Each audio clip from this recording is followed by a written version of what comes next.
And literally every single day I'm having conversations in that one thread, and it's automatically pulling all these numbers from 14,000 different units across my portfolio. It's wild. I upload all my spreadsheets from Open Door Capital, my real estate company. I upload my spreadsheets to it, constantly analyzing it, constantly saying, what do I do here? And then I do some automation with it. So for example, every single day, Claude Cowork, I have an automation, whatever, built into it. It'll go and pull whatever email reports came in from different properties, and it pulls into this conversation that I have. And then I just chat with it like an asset manager. Okay, what's going on here? What's falling behind? What's moving forward? Where do you see trends happening? I use it for just for leverage. So I've probably 10x'd my output of content over the past 4 months from what I was doing before. And I'm probably working half as much at my content because of that. Welcome back to another episode of The Pursuit of Purpose. My name is Chris Kiefer, and today I am joined by the one and only Brandon Turner, Beardy Brandon as he is known everywhere online. He is the founder of Open Door Capital. He's the guy who built the Bigger Pockets brand into the biggest real estate community on the planet. He now has 14,000 doors under management. He's a dad in Maui. He's the man behind the tagline, "Build wealth without losing your soul." And in this conversation, we cover why every asset on earth is becoming deflationary and why real estate investing as we know it for hundreds of years might not exist in another 10. He talks about how he's actually using AI every day across his 14,000 door portfolio, how he's teaching his kids to think about AI, which is really interesting and I had a lot of thoughts on. And then the moment that stuck with me the most, I think, is just a really sweet thing that he does he reads the Bible every day and leaves a little note for his daughter, Rosie, in the margins for her to find someday. This is a conversation of us just talking about wealth, work, and formation on what we are actually here to do. So without further ado, let's get into this conversation with Brandon Turner. Thank you so much, Brandon, for coming on.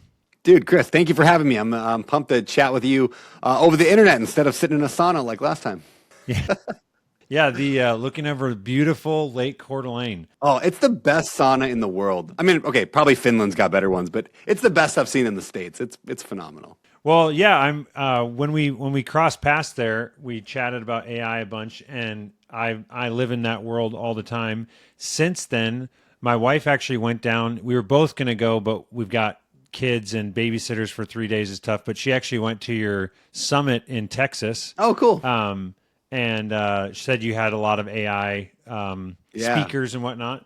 So yeah, I want to dive into, I guess what we'll start out is, I saw that on a podcast that you did back in December, you'd said roughly that basically you think it's 6 months or a couple years at the very most before BlackRock with all their AI and ability is going to just, eat your lunch as an investor. But then more recently, it seems like your perspective is shifting towards like, hey, people that do this well and implement this are going to be the ones that win. And I'm curious where you land in that world of those two spectrums. Do we have a shot still? Yeah, I still think we're shot. I tend to be hyper aggressive on timelines, and I'm like Elon Musk. He's like, oh, we're gonna have self-driving in 6 weeks, and it's like, 12 years later, we're still not fully there yet.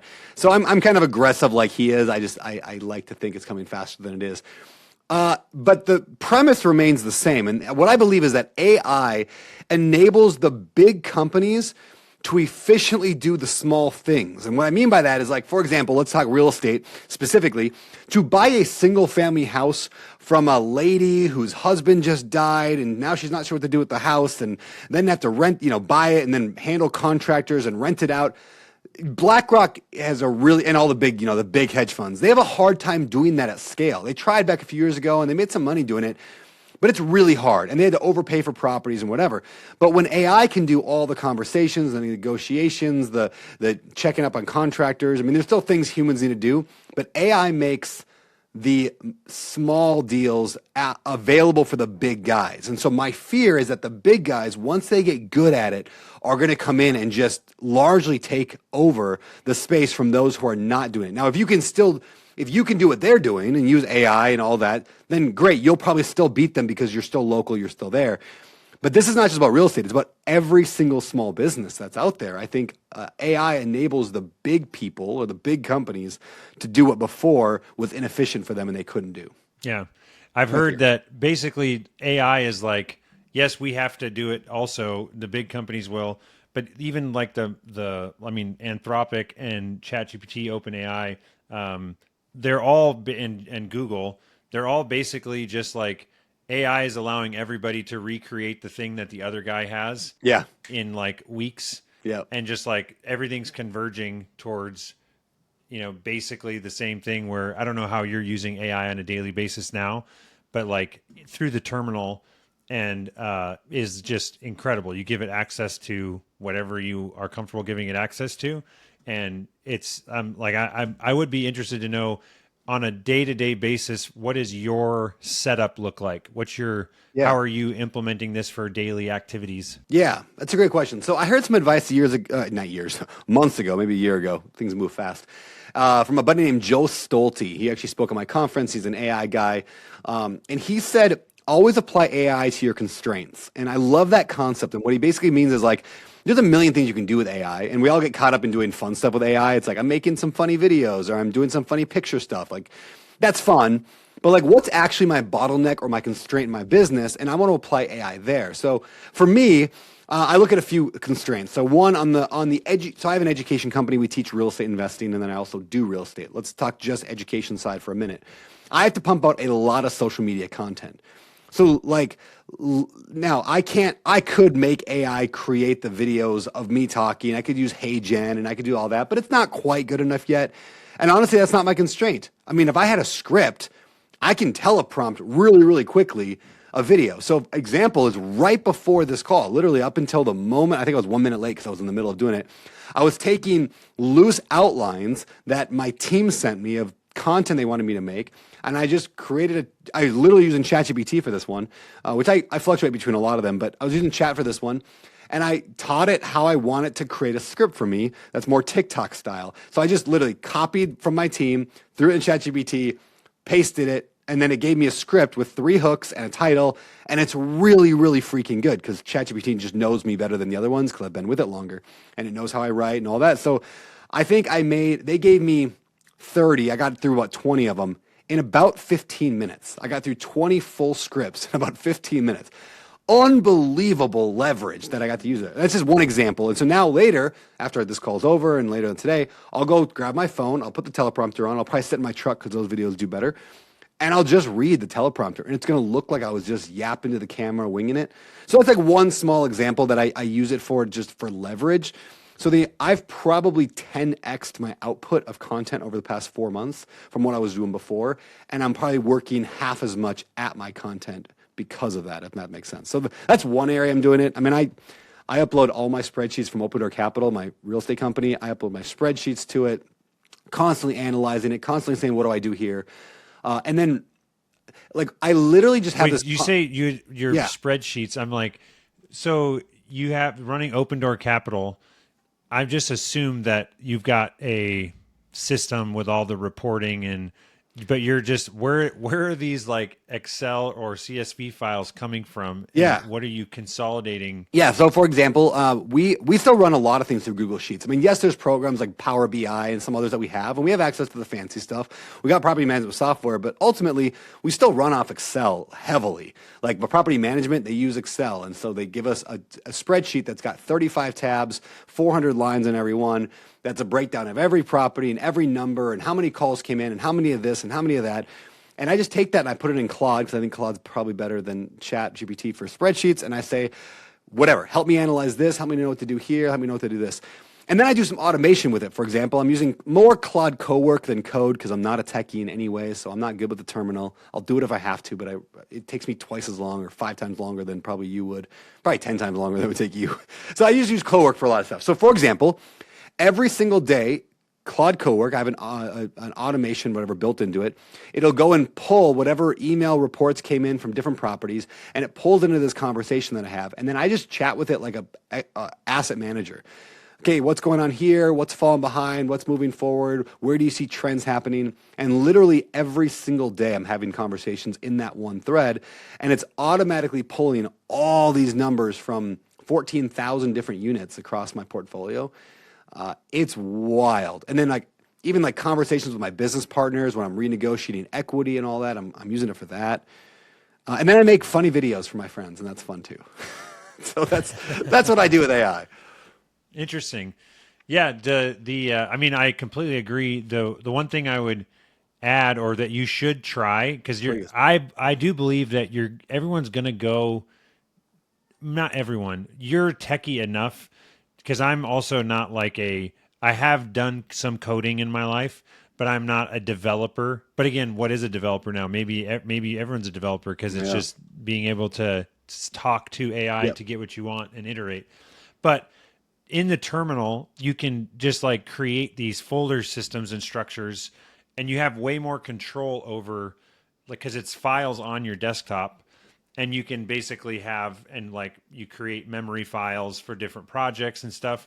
It's similar to what you can do with CoWork, but you can tie into more systems and softwares and other command line interfaces that other apps build out. But yeah, I would say spreadsheet analysis. There's no way that anyone should be like. Do you get mad? Has this happened with your team? Of like, what do you mean you wrote this email by hand? Yeah. How dare you waste your time? Like, talk to me about that. Yeah, actually, there's a funny dichotomy here. I get frustrated on both ends. If I find people are not using AI in my company and they're doing stuff, and I'm like our property manager, for example, sent me this big long report that they spent hours on, and I was like, what are you doing? Like, you literally could have done this in 3 minutes in Claude. Like, why would you spend time on that?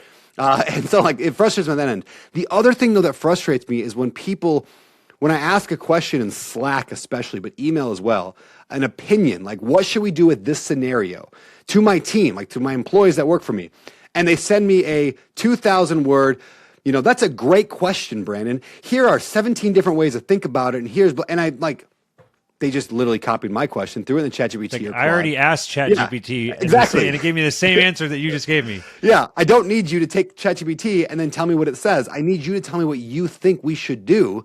I want your opinion. I want your human side. And so I get frustrated on both ends. And so I think the answer is somewhere in between, obviously, is I want you to use AI as a thought experiment or thought partner with you. And I want you to handwrite me your answer in Slack with spelling errors and problems and mistakes so that it's a real person I'm talking to. Otherwise, what's the point of you? I would have just gone to Claude to do it. Like, I need to know, I need to know what you want to do and what you think. And so, yeah, that gets me a little fired up sometimes. You just said that is just the spelling errors and mistakes. That's an interesting thing because I know exactly what you're talking about, because I get like every question that someone asks me. Yep. Not everyone, depending on the complexity, I will frequently just be like, I mean, let's see what AI thinks. Yep. So you want to ask the question, you want them to take whatever LLM that has their context and perspective, chew it up, and then but you do want them in the loop on that. But it's interesting that we're now like, I want to see mistakes. Yeah. Like you just said that. You said you want your employees to give you typos. Dude, on Instagram. And it's like that's now valuable. Yeah. I put in mistakes on purpose now when I post on Instagram sometimes. I'll spell a word like, wrong that clearly is a mistype. Or like, it's not like I do it on purpose, but I see it and I leave it because I want people to go like, oh, authentic. So it's like, because it is authentic. It's clearly not ChatGPT just writing it. It's me writing it, and I want them to know that it was me writing it. So I just leave mistakes or deliberately leave them. What I need to do is have my wife, because she's the grammarian in our family, and she used to correct the crap out of everything that I would send. But now AI just writes everything perfectly. Yeah. What I need to do is have Natalie articulate in proper grammarian terminology what I don't know how to do with comma usage and whatnot. Yep. And then tell my AI, hey, when you write, make sure that you leave out the Oxford comma. I can't remember what the Oxford comma is. I just know that that's a thing, but stuff like that. And then just mirror my mistakes perfectly. Yeah, there was an AI tool that went viral a few weeks ago on Twitter. I saw it, or X or whatever, but I saw it, a bunch of people shared it. And I can't remember what it's called, but they called it like the anti-Grammarly. And it was an AI tool that deliberately would screw up your writing on your emails so that it looked more authentic. Yeah. I was like, that's funny. It's not enough to make you look uneducated, but but just enough to make sure. Yeah. I've also heard that like there's a way like there's a way, like the more money you make at a company, the worse and shorter your emails are, right? If you think about like how Elon Musk would write an email is very different than how the level one, new hire who's 21 is going to write an email to their boss at the bottom of the company, let's say, right? So like the higher up you go, the shorter and more direct your emails are. And so there's a plugin for that as well. It's called like, I can't remember, CEO email or something like that. And it just like makes you, all your emails just like, do this, stop this. Okay. It's like caveman talk. And weird. But I was going to say, it asks you what tier in your company are you? Yeah, where are you? and then it's like I'm an intern, and it's like these interns got to write a paragraph. Though honestly, I'd rather have my interns write me a sentence, an ugly caveman sentence. I did this. This worked. Yeah, I actually use an intern as well right now, and then I'm working with him to work with AI to build out a bunch of stuff because it still takes a lot of work to build AI stuff. Like I think we often look at AI as going to solve all our problems, but I don't know about you, but I'm working more now with AI than I worked before AI. And it's because there's so much you can do and the opportunities are so great, but it still takes a lot of back and forth. And I mean, obviously not 8 hours of coding, but it's the back and forth and then a thing breaks and you don't know why it works. You ask Claude, it's like, oh, whoops, sorry, didn't mean to do that. And you're like, yeah, you're just an intern. Like you're just like an intern.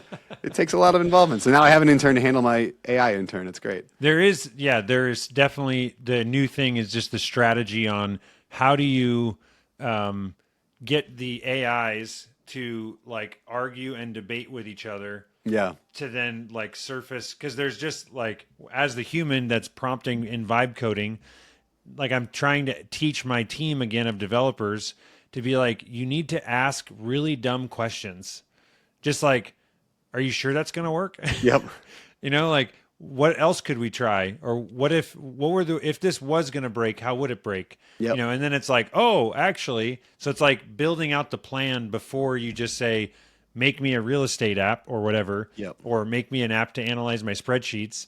It's just like, it wants to get you results so quickly that it is like painfully slow and frustrating to do the pushback.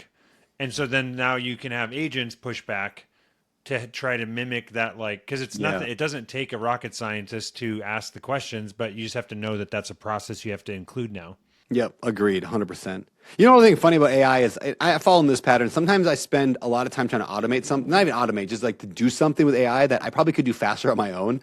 And it's fun to try to do with AI, but I'll give you an example. I got this big property in Texas. I'm trying to decide, when do I sell it? Do I sell it now? Do I sell it in 3 years and 5 years? So I'm trying to build out a spreadsheet for what the future could be. And there's a lot of things that you just don't know, right? Is rent going to go up 2% a year or 4% a year? Are expenses going to stay the same? Are they going to drop a little bit? Can we cut some? So it's a lot of assumptions you got to make. So there's got to be a lot of variability in the spreadsheet. So I had AI make it, and it came out beautiful. It looked awesome. I then spent the next 7 hours going back and forth with it to work with it, and I just kept finding mistakes. And I'd be like, Claude, what are you doing? Like, this clearly isn't the right number. And it'd be like, oh, you're right. I had that from earlier, and I forgot to change it. So sorry. Let me fix that for you. And still, like, I ended up having to go through every single solitary cell on this giant spreadsheet to make sure it was all working right. And at the end of the day, I got so frustrated, I finally just opened up another tab and built my own in like 30 minutes. I was like, it's coming and it's going to be really great. But some things maybe I should have just done the spreadsheet on my own right away. I would have learned it better. Like I would have learned the info better than just like hoping it would do it. Now I learned it after 7 hours. But could I have done 2 hours of work on my own in the beginning and probably had a better sheet? Probably. So there's a how much do you do, how much you not do. It's a fine line. The good news is that it's never going to be worse than it is today. Yeah, that's a great point. So I am curious, what is a take that you have on AI that would get you canceled from your church or your mastermind? Let's start with I'll give you one for both a church and my real estate mastermind. Number one, church. I use ChatGPT for Bible study every single morning. Like literally every single. So here's what I do. I have a thing. Years ago, I think a year and a half ago, 2 years ago, I bought this Bible that has huge margins on the outside. So it's like a margin, like big margin Bible. And then every day I read one chapter of the Bible and I pull out a lesson or a thought from that passage, from that chapter, and I write a note to my daughter in the margin. So I always say it's Rosie Dash. And it could be on like, let's just, for easy example, it's like David and Goliath, right? Like everyone knows that story. It's like, okay, in this chapter, like I'll underline something in there. Like when David says, when Saul, the king, gives him all his armor, and David's like, look, that armor is not mine. That's yours. It doesn't fit me. I'm going to do what's right for me and go out there with no armor, whatever. So I underline that and I say, Rosie, sometimes in life, people try to give you advice that worked for them and not necessarily is the right answer for you. You need to do what God's put in your heart to do what's right. Right? So this is an example of a message. A lot of times, though, especially in the Old Testament, it's really hard to pull out a lesson. It's like, I don't know what possibly I could pull out of this weird chapter about, like, David's son going and raping a bunch of concubines. Like, how do I pull out something from that? That's terrible. And then I'm like, hey, ChatGPT. So almost every morning now, I run through the passage through ChatGPT, and I've trained it to act as a Bible study expert with knowledge and blah, blah, blah. And it gives me really, really fascinating insights, really fascinating that I never knew before. And I'm pulling out stuff that's phenomenal. And then I just pretend it's mine and I write it in the margin for Rosie. And so there's a way that I use AI in my spiritual life. Obviously, there's some dangers there you got to be careful of. But overall, it's been really, really, dangers. Really cool. I mean, just like AI doesn't know. Like, AI is not real. It's not a real person, right? It doesn't actually believe this stuff. It's just regurgitating what it thinks it knows across the internet. And if we know anything about the internet, it is full of opinions, especially when it comes to religion, right? So I don't want to just take what it says as gospel truth necessarily. Yeah, blindly. I'm going to study it, and I'm going to use it the same way I would use a pastor. Now, when I read the Bible, I consider the Bible the inerrant truth of, like, when translated correctly, the inerrant truth of God. Like, this is written by God, inspired by God. I believe that. I mean, not everyone does, but I do. But I don't believe what my pastor says is the inerrant word of God. I don't think what the Pope says is the inerrant word of God. I don't think what anybody says is the inerrant word of God. So if my pastor says, hey, David and Goliath didn't really happen, David was actually, a 13-year-old girl, I'm going to be like, is that what the Bible says? And I'm going to go look at the Bible, right? So the same way AI says something, I'm going to go and cross-reference it with what the Bible actually says, which is actually a biblical principle in itself. Paul talks about with the Bereans, which a group is, they went and like double-checked everything Paul said. They didn't just accept what Paul was saying. They were like, I'm gonna go research that one in the Bible. And he commended him for it. Great. So anyway, that's what I mean by dangerous. And then, yeah. So and then you were saying, yeah. How do you get canceled from your mastermind? Well, okay, this is gonna be the one that goes viral, this clip right here. I don't think real estate investing exists 10 years from now anymore. I think it's over. I think we got one good last shot the next 5 or 10 years, maybe 10 years. The logic is this. So we are all raised, every real estate investor was raised on Rich Dad, Poor Dad is like the foundational book. And even if you didn't read it, the concept of Rich Dad, Poor Dad, you buy assets that go up in value over time, you get wealthier. You don't buy liabilities, you buy assets, right? So an asset would be stocks, real estate, etc., right? You buy things that go up in value. The game has changed. Real estate is no longer going to go up in value much longer, forever. And the reason why is televisions. It's the same thing that happened with TVs. TVs are getting cheaper and cheaper and cheaper every year for the last 20 years. Why? Because when robots and automation take over an industry, the price drops dramatically. So a $4,000 TV is now a $400 TV because robots can now build it. Technology is deflationary in nature. The only real reason that businesses go up in value, or like real estate goes up in value, is because robots and technology isn't involved. And so we have humans which go up in value, or which go up in price. So when robots start drywalling, which they can now do, when robots can start building houses at scale, the cost of building a home plummets.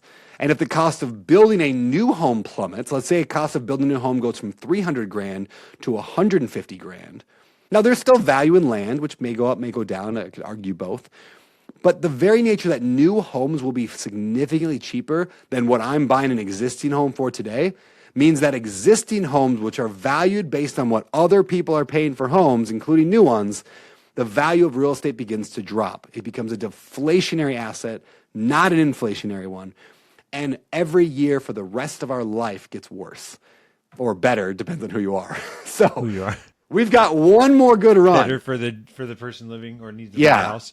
Yeah. Now, will a robot? Here's the big debate, though. Will a robot? Yeah. So ever be I was going to say, just to push back because I like debates. please. So and I want to actually research this, but Yeah. I have heard, yes, manufacturing and robots is driving TVs down, but also one of the big reasons is TV manufacturers are finding ways to make money outside of just the cost of the TV itself. That's probably true. Namely advertising and Yeah. capturing all of your data and everything that you watch on the TV.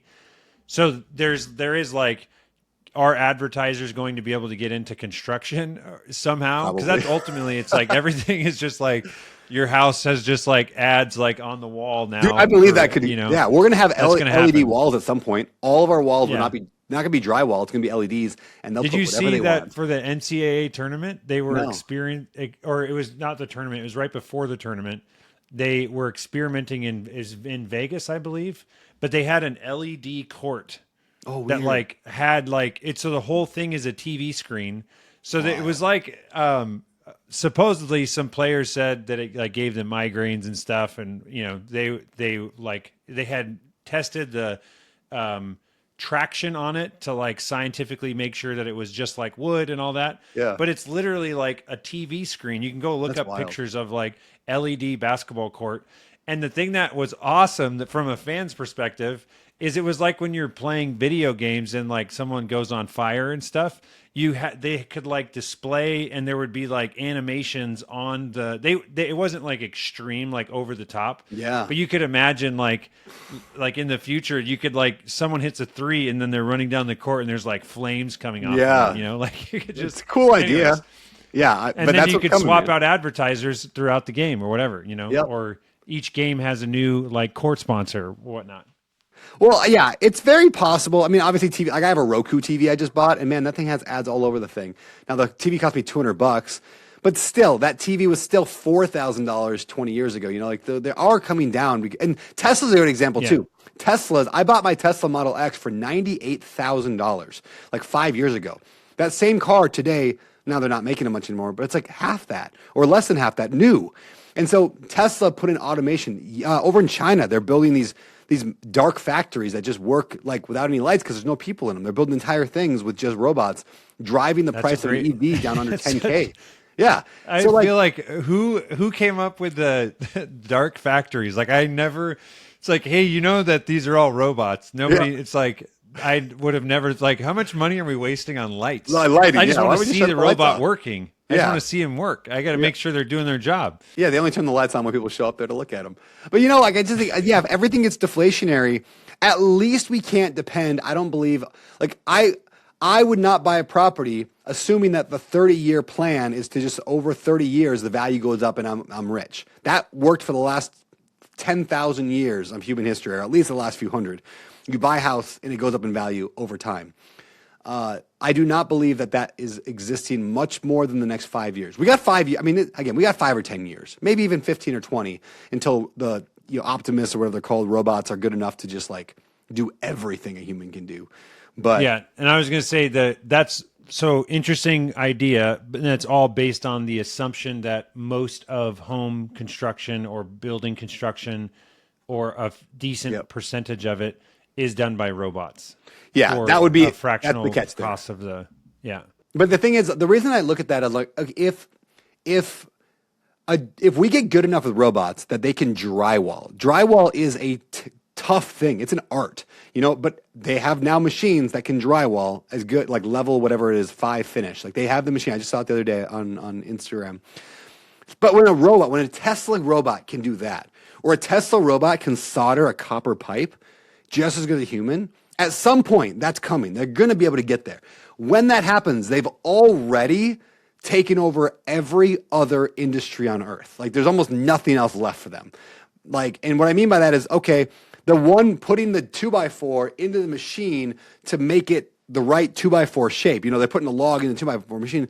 That is now going to be robots. Like if they can drywall, they can put a piece of wood in a machine. If they can drywall, they can drive a truck with no passenger in it. So in other words, real estate, like construction, is the last thing to fall. Everything else comes before that, which means materials will all get significantly cheaper as well over the next 10 years, which goes back to the asset thing. This is not just real estate. Think of every company on earth, other than like the AI companies. Every company on earth becomes deflationary. So you go buy stock in Lazy Boy Furniture. I don't know if that's even a publicly traded company, but let's just say it is. You buy stock in Lazy Boy and the stock is $50 a share. Do we know that it's going to be $50 a share in 10 years when the cost to sell a couch goes from $2,000 to $1,000? Then the share goes from 50 to 25. So there's an economic thing that happens in a deflationary economy that none of us know how to predict or how to deal with it. So is the answer don't buy assets? I mean, no, but maybe not as many. I don't know. Well, so then, like what, just in general, this is something I've thought a decent amount is in economics, the thing that is scarce is the thing that increases in value. Okay. Yep. Agreed. So just like it's supply and demand. Yep. So in order for, like, let's say, construction costs continue to go lower. What is the thing that still is the constraint?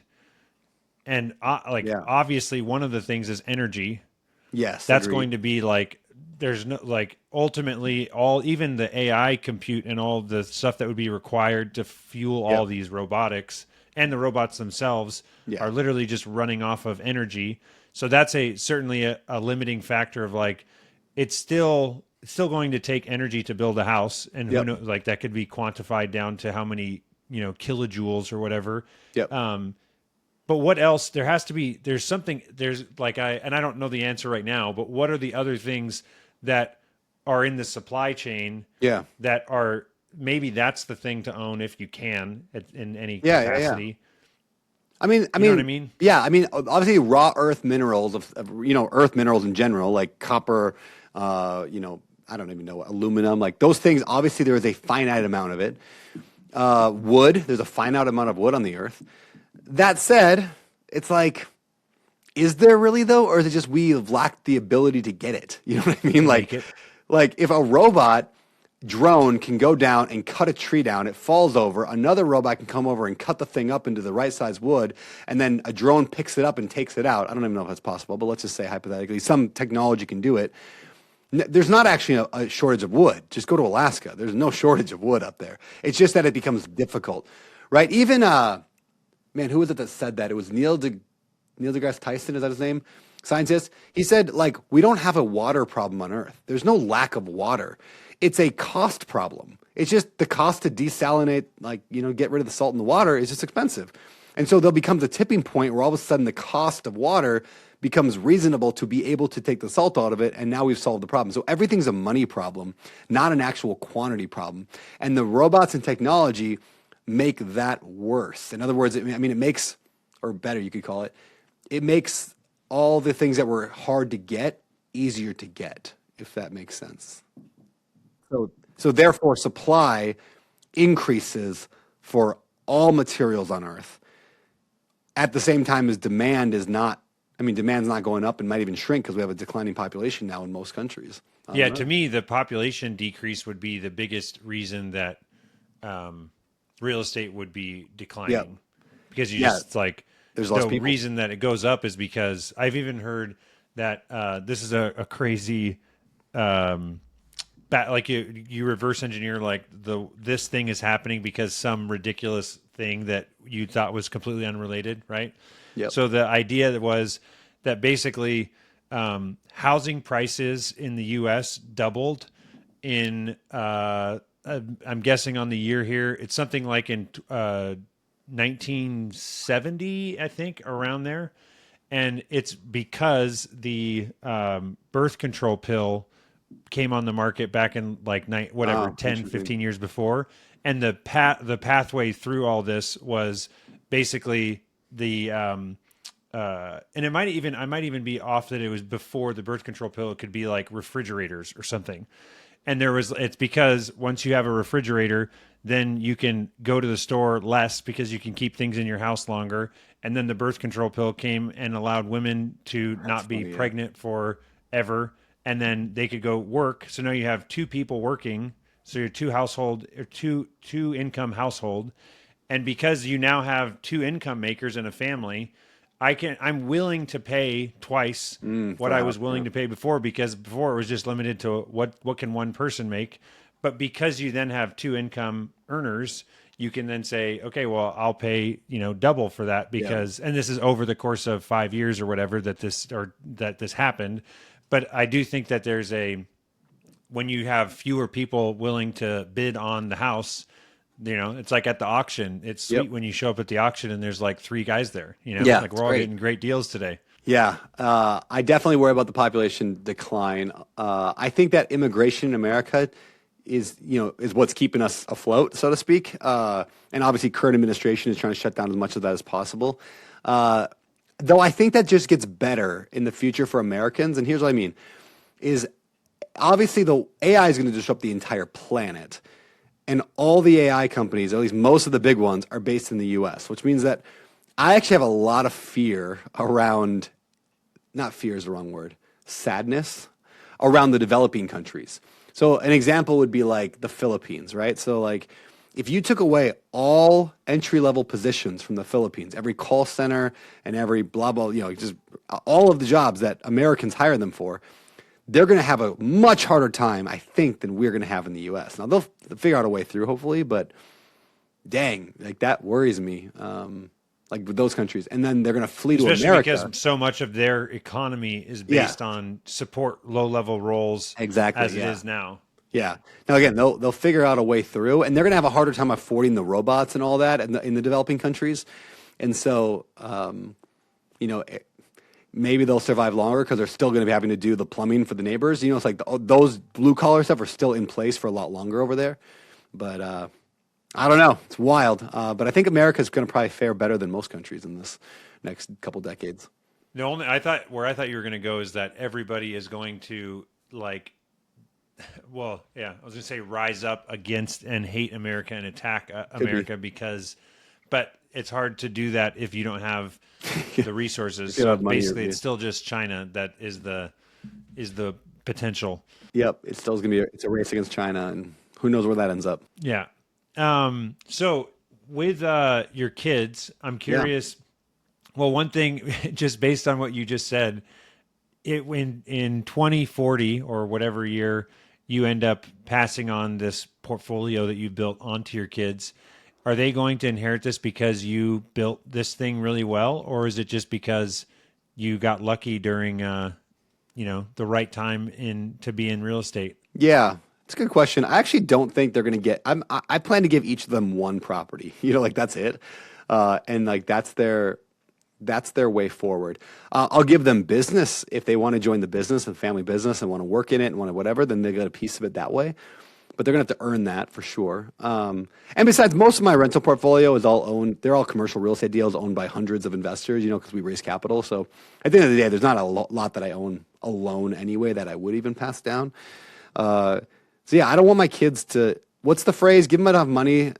Oh shoot, I'm going to butcher it. It's like give them enough money so they don't not have to work, right? So it's like, in other words, like if you give your kid enough money, So they never have to work again. That's bad.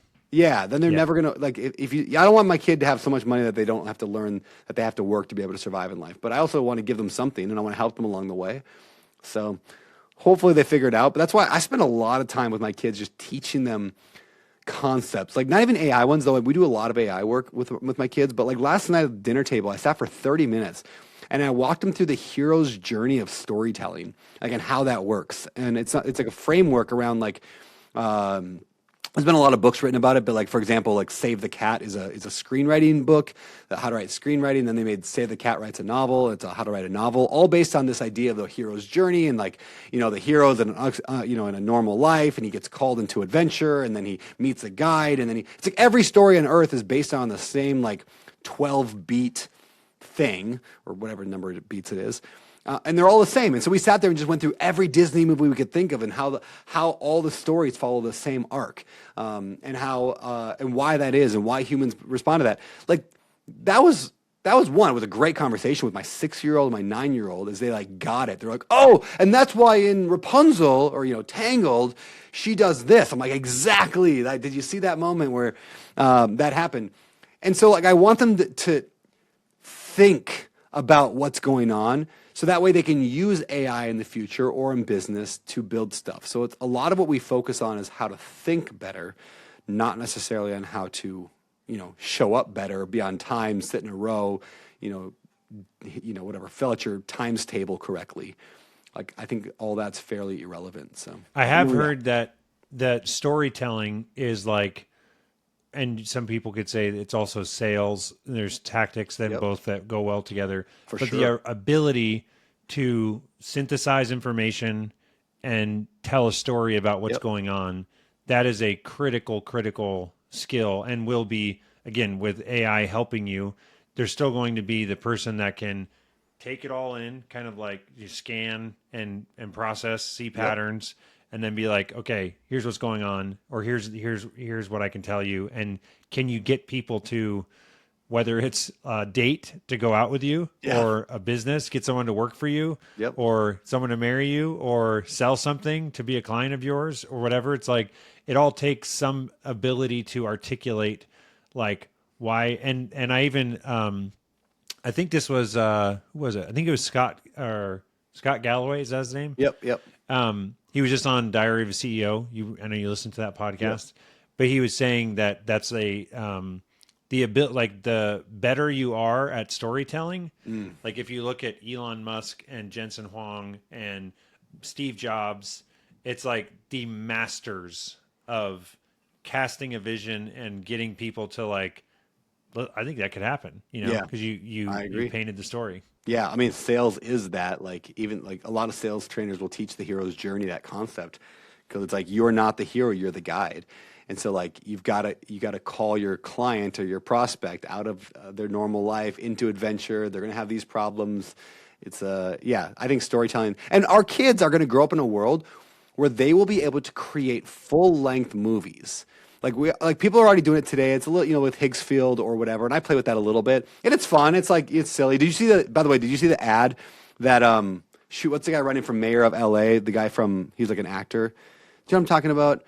There's a guy. It's not a big deal. Anyway, there's a guy running for mayor of LA. He was an actor, I think, on like the OC or one of those shows back in the day, or maybe he was on a reality show. Oh, it's gonna drive me nuts. Anyway, he put out an ad that's like Gavin Newsom is like this like super rich, like French, like aristocrat, and Karen Bass or Nithya Raman. I don't think that was it. It's a guy. It's like a normal guy's name. I want to say Chris Pratt, but it's not Chris Pratt. Spencer Pratt. Spencer Pratt. That sounds right. Spencer. Yeah, Spencer. He was Pratt. from The Hills. Yeah, that sounds right. Check this out. Watch. Batman-inspired AI campaign ad trolling Gavin Newsom goes viral. So Spencer Pratt, Batman-inspired AI campaign ad trolling Gavin Newsom goes viral. It's so good. Well, YouTube it later and watch. And he made this. What? Or his team made it. It's just like this ridiculous, like a 3-minute maybe Batman episode where he's Batman and he comes in and he fights all these like people, and people are like, I just want my house back that burned down in the fire, and Gavin's like, ha, ha, ha, never. It's like, it's so good. Anyway, sorry, side point, but our kids will be able to make full-length movies down the road, and yes, AI will be able to help with stuff, but I want their creativity going. I want to make the next whatever, Die Hard. I want to make the next Saving Private Ryan. I want to make the next, whatever. And they're going to be able to do it. The next Game of Thrones. And they're going to do it with prompts. The video is getting good. It's not great yet. It's not sustainable to do a whole movie yet. But in 5 years, guaranteed. That's Higgs. What's the app called? So I use. Higgsfield is probably the best I've found overall for video quality, but it's not actually even. Higgsfield's more of like a one place that connects with all the other AI tools, and so you kind of pick your tool for the moment.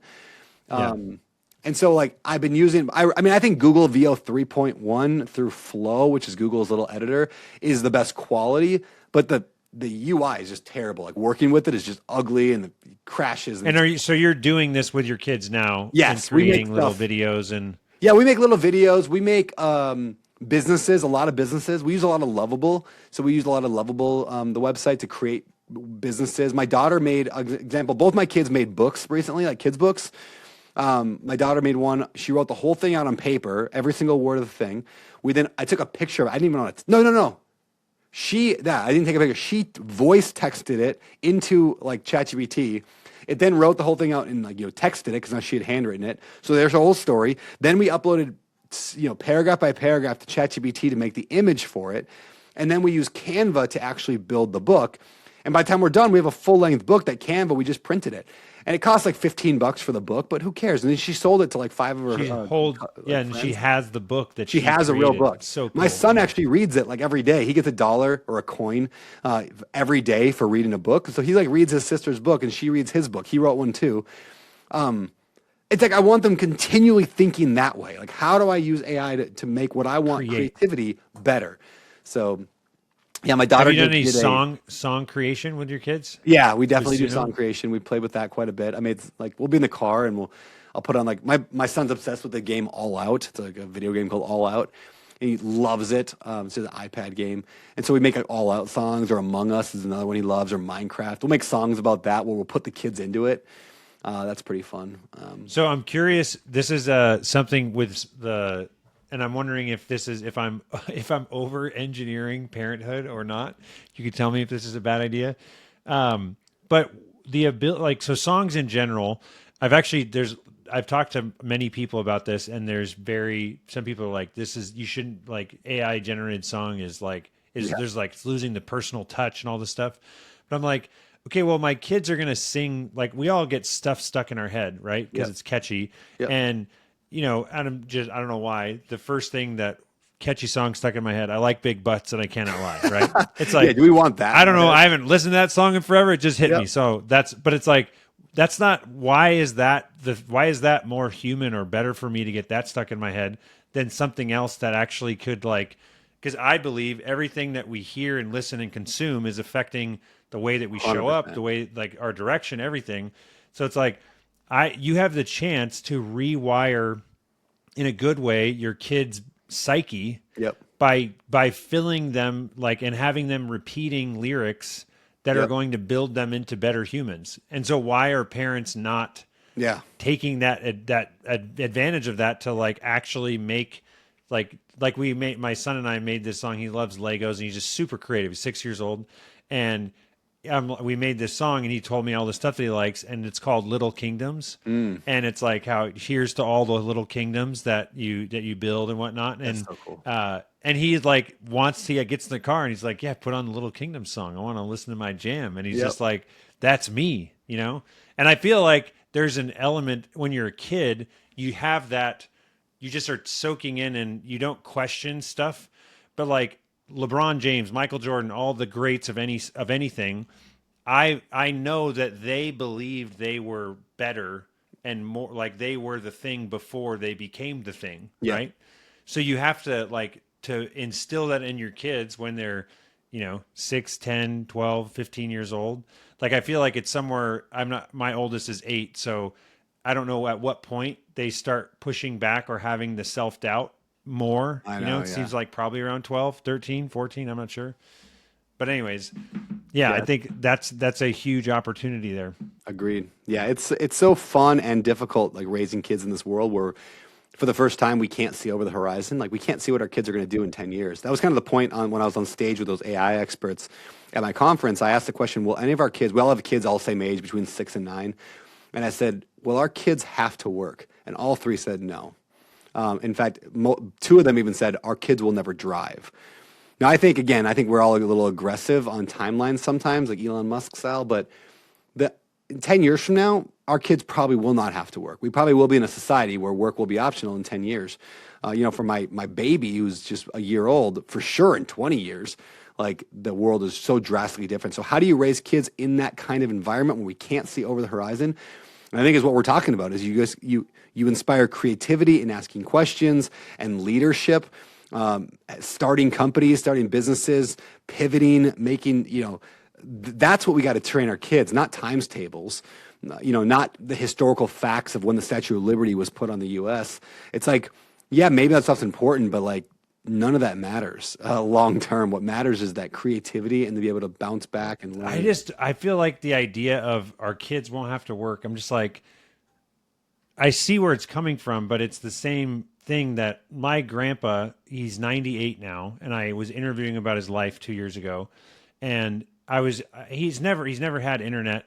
And during me interviewing him, I bought Starlink because he lives out in the prairie of Rathdrum. And so I could upload the recordings that I was doing, and I got him an Alexa so he could listen to music and stuff. He has no freaking idea how that works. And he also has no idea how he's like, what the hell's that thing that you got on your lap, my laptop? And he just doesn't get it. Yep. And so to me, I'm like, okay, if he's 2 generations and he has no concept, and he's like an average person. Obviously, there were some people in his generation that can understand the economy and what we do today. But like, if he can't understand what I do, and he was in the time with all this industrial revolution and everything, and it's like, okay, like all the jobs are going away, everything's going to be automated. I just feel like there for sure is going to be so many new jobs, and it's going to be very creativity based work or like storytelling or whatever. Like there's going to be a different skill set that was never previously needed. But I just have such a hard time being like, no one's going to work. It's like humans work. That's what we do. I think we will go work. find really freaking hard things to do, and then we go do it. You know? Yeah, I think we will work. That was kind of the consensus too with these guys. It's like we will work. It's just like, well, we have to work. What does it look like? Yeah, what does it look like? And the reason I get worried about the future is every time that argument comes up, and again, I can argue both sides of it, but it's like AI will create more jobs. But name a job that AI, like assuming AI gets better at humans than everything. I'm talking soldering a copper pipe, telling a story, going on Higgs field to like everything, every single thing. A robot is better and 100 times faster than a human. What is left for humans then? And it's like, it doesn't matter what the job is. It's like, oh, well, we're going to have somebody clean the robots. No, the robots will clean the robots. Well, we're going to have somebody have to like come up with the story idea. No, the robot will come up with the story idea. And no matter, you just keep going down that logic, and there's always another thing that the robot will do better than us. And as a entrepreneur right now, like I have a bookkeeper. He's great. I love John. He's awesome. He's very bright. But if you came to me today and said, Brandon, for $1,000, they will do John's exact job 10 times better for $1,000 a year. And instant, 24/7. All Bye, John. Like, I love you, John. But I have to compete with that company that just got rid of their John. And so now they can afford to pay more for real estate because they don't have to pay John. So now for me to compete with them, I have to now let John go as well. I don't have a choice. It's not like, oh, I'm going to be a good entrepreneur and keep all my people. No, you will not be alive. Like your business cannot you should survive. be a good American and just pay more taxes. Come on. Yeah, there you go. Just no, I'll pay more. I'll pay more. Exactly. That's a good guy. That's why I feel like UBI has to come. Universal basic income is going to, in some form, will have to get here, or else we'll lose 50% of Americans in the next 10 years, and they won't let that happen. They'll print money, they'll give money. They've proven that before. What does that mean? None of us know. All right. Well, we're going to go rapid fire on these closing questions to finish it out. 3 book recommendations. I said it earlier, but I'll still say Rich Dad, Poor Dad. I love that book. It changed the way I think. It's changed millions of people's lives. Rich Dad, Poor Dad helps you think differently about money. Absolutely love that book. Even though it's going to be useless in the I mean, the concepts are still pretty darn good in it. And I'll actually just get the don't second apply book. it to houses and real Yeah, estate. I would not necessarily apply it it to long-term 30-year asset theories, but it still works. Second book, Cash Flow Quadrant, which is the sequel of Rich Dad, Poor Dad. And the reason why is because that book teaches you the difference between owning a company and owning a business and having a business that you are an employee inside of, if that makes sense. Like, because we're going to have a lot more entrepreneurship over the next decade. You don't want to be an entrepreneur where you're just an employee and usually a badly paid employee. So that book really goes into how do you actually think about business differently. So I love that one. And the third one I'll give is Compound Effect from Darren Hardy. It's all about doing the small, boring, repeatable stuff over and over that ultimately delivers success. And if you do the simple, easy stuff, and sometimes the simple, hard stuff, but it's the boring stuff usually, it compounds on itself, and that's how you win in every area of life. Love that. Movie recommendation. Ooh. Or show. I'll go with a pretty graphic, violent one, but I think it's one of the best shows of all time is Sons of Anarchy. It's about a biker gang in California. I think that is the most intense show, like heart-pounding, incredible storytelling that I've ever seen. So Sons of Anarchy, if you can handle it, it's pretty rough in a lot of ways, but it's so freaking good. Awesome. Like my wife and I we'd have to get up from the table and just be like, all right, we need a break. We need to go for a walk. I can't handle it. We need to stop. Like it's so gut wrenching in so many ways, but it's so good. And how should people reach out? How do they get more Brandon? Yeah, I'm Beardy Brandon everywhere. Beard with a Y at the end. Beardy Brandon. So YouTube Beardy Brandon, Instagram Beardy Brandon. I'm pretty active though on Instagram. It's probably my most prolific thing. So Instagram Beardy Brandon. Awesome. Well, Brandon, it was a pleasure. Thank you so much for being generous with your time. Yeah, thank you. And enjoy Hawaii. We'll see you in Coeur d'Alene next winter. I'll be there in July. Maybe we'll see you at the sauna. Take care, man. Sounds good. See ya. Thank you so much for listening. My name is Chris Kiefer, and my mission is to champion the relentless pursuit of purpose. And what that means to me is to be an example, a champion, someone that is in the trenches, working and showing and winning and trying and failing in how to pursue a deeper and more meaningful life with the people that I love, with my kids, with my friends, with our family, and also just be a champion and example of entrepreneurship and following my passion and doing what I believe I'm called to on this earth. And so if that inspires you in some way, please share this episode. If you want, like, subscribe, share, whatever, do all the stuff. It means the world to me to get this message and get these guests that I have out there. And if you're interested in any of the book recommendations or looking up other episodes, the movie list, you can visit my website, chriskiefer.com, for all the details on the show, and also check out the Boolean review software, as well as the Boolean automation consulting company that I own for home service businesses. So thank you so much, and we'll see you on the next episode.